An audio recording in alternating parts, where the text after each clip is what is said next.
हमारे बीच में CC news channel से मुन्ना सिंह वरिष्ठ पत्रकार, हमारे बीच में समान भागीदारी पार्टी के राष्ट्रीय अध्यक्ष मोहम्मद हुसैन खान जी हैं।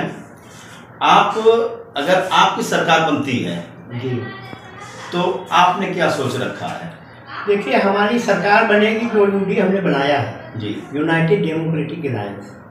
तो हमारा ये ध्येय है कि हम पूरे देश में हो या प्रदेश में हो, अगर प्रदेश में सरकार बनेगी तो हम सबको बराबर का अधिकार देंगे, बराबर का सम्मान। जी, क्योंकि आज सम्मान नहीं मिल रहा है, जी, ना हक बराबर का मिल रहा है। तमाम वंचित सरकार जातियाँ ऐसी हैं, वंचित लोग वर्ग ऐसे हैं जिनको आज तक कुछ मिला ही नहीं। जी, हम सबको लेके चलना चाहते हैं, इसीलिए हमने एक नारा दिया है कि सदाचारी राजनीति के लिए सभी वर्गों को सभी क्षेत्रों में आबादी के अनुपात में समान भागीदारी।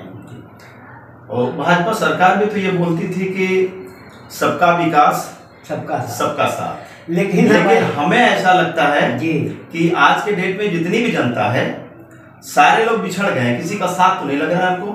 बिल्कुल सही आप कह रहे हैं। जो नारा दिया था सबका साथ सबका विकास, तो इसका पलट हो गया है जी। अब अपना विकास सबका विनाश हो रहा है।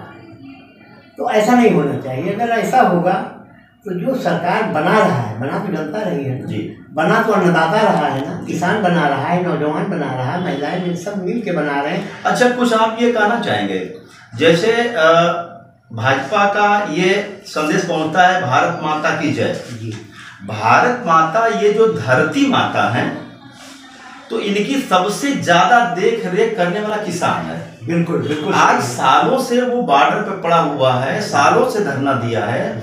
क्या इस सरकार जो हम नारा लगा रहे हैं कि भारत माता की जय, भारत माता धरती माता मेरी माँ है, गौ माता है, लेकिन सबसे ज्यादा अगर सेवा कोई करता है धरती माता की तो वो है किसान। और गौ माता की अगर कोई पूजा करता है, कोई सेवा करता है तो वो है किसान। लेकिन आज सब कुछ होने के बावजूद किसान दर दर भटक रहा है।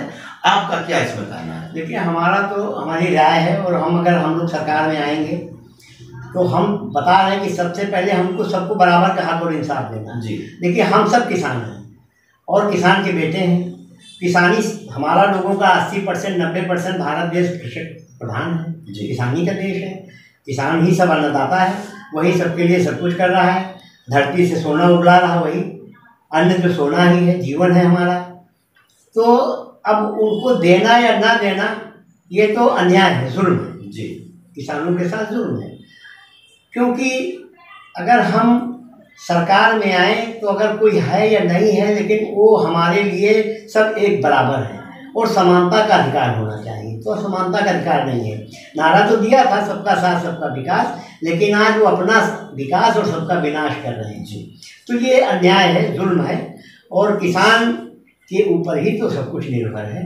तो अगर किसान नहीं रहेगा तो अन्न कहाँ से होगा? जब अन्नदाता नहीं रहेगा तो अन्न आएगा कहाँ से?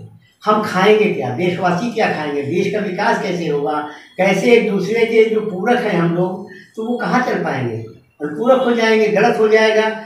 तो किसान का सर्वप्रथम उसका सम्मान होना चाहिए। लेकिन अपमान हो रहा तो अब क्या किया जाए?